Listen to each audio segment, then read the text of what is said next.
إنما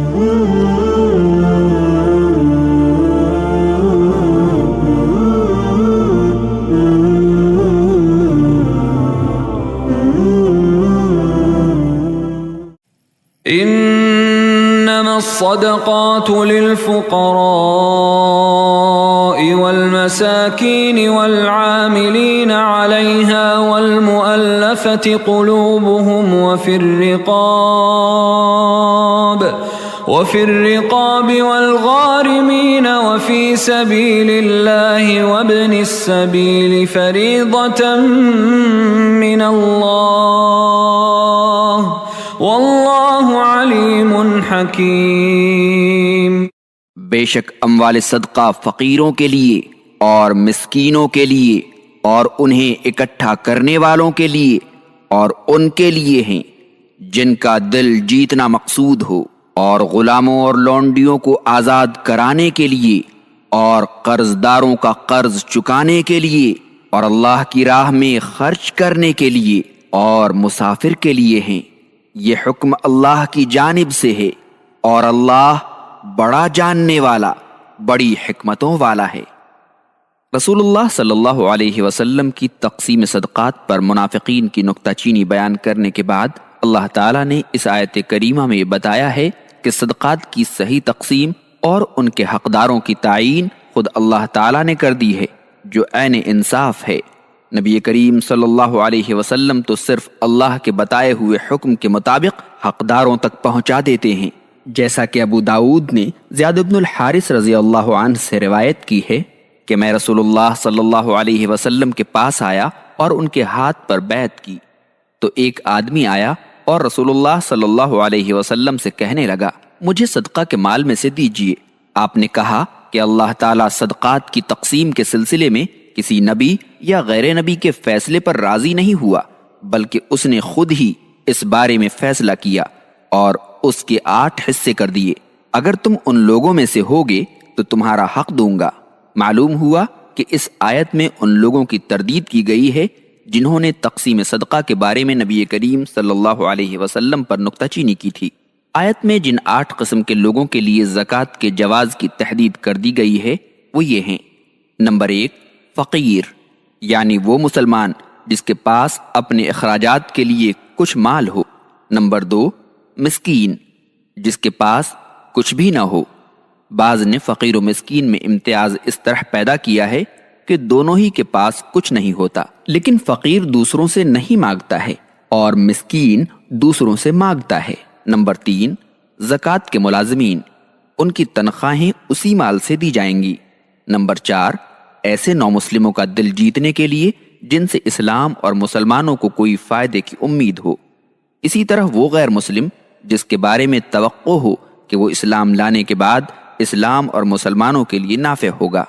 نمبر 5، غلاموں اور لونڈیوں کے لیے تاکہ وہ اپنے آپ کو آزاد کرا سکیں۔ نمبر 6، قرض دار جو اپنے اور اپنے بال بچوں پر جائز اخراجات کی وجہ سے مقروض ہو گیا ہو اور اس کے پاس قرض کی ادائیگی کے لیے نقدی یا کوئی جائیداد وغیرہ نہ ہو۔ نمبر 7، اللہ کی راہ میں، اس سے جہاد فی سبیل اللہ بدرجہ اولا مراد ہے۔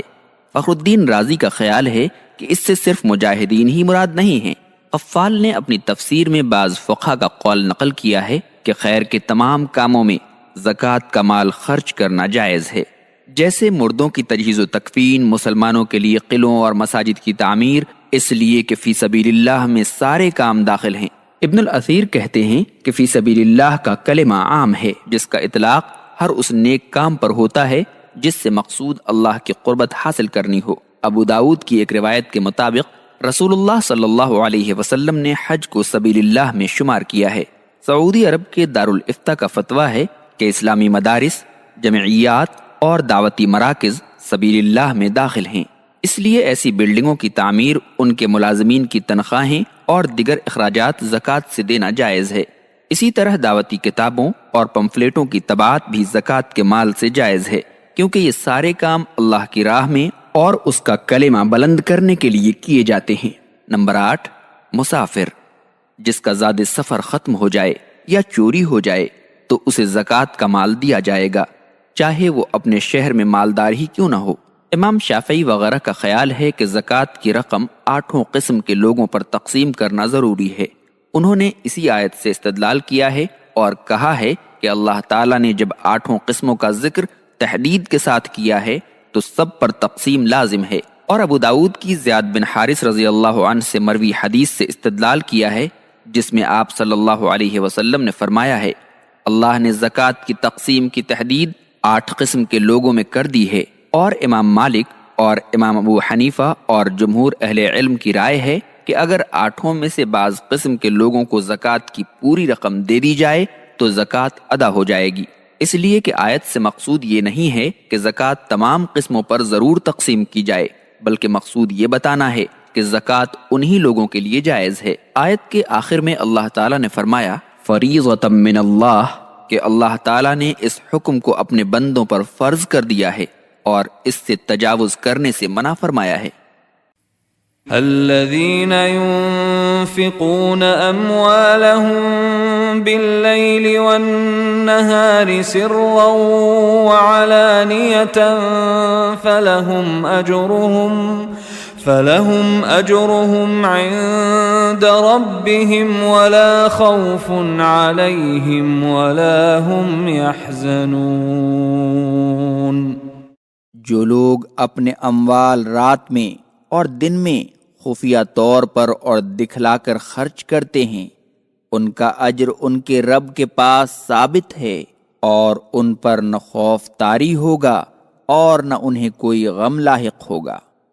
اللہ کی رضا کی خاطر مال خرچ کرنے والوں کی تعریف کی گئی ہے، اور آیت میں رات کو دن پر اور پوشیدہ کو اعلانیہ پر مقدم کرنے سے مقصود اس بات کی طرف اشارہ کرنا ہے کہ پوشیدہ طور پر دینا افضل ہے، اہل و عیال پر خرچ کرنا بھی اس میں شامل ہے۔ صحیحین میں مروی ہے، رسول اللہ صلی اللہ علیہ وسلم نے سعد بن ابی وقاص رضی اللہ عنہ سے فرمایا کہ رضائے الہی کی خاطر تم جو بھی خرچ کرو گے اس سے اللہ کے نزدیک تمہارا مقام بلند ہوگا، حتیٰ کہ وہ لقمہ جو تم اپنی بیوی کے منہ میں ڈالو گے۔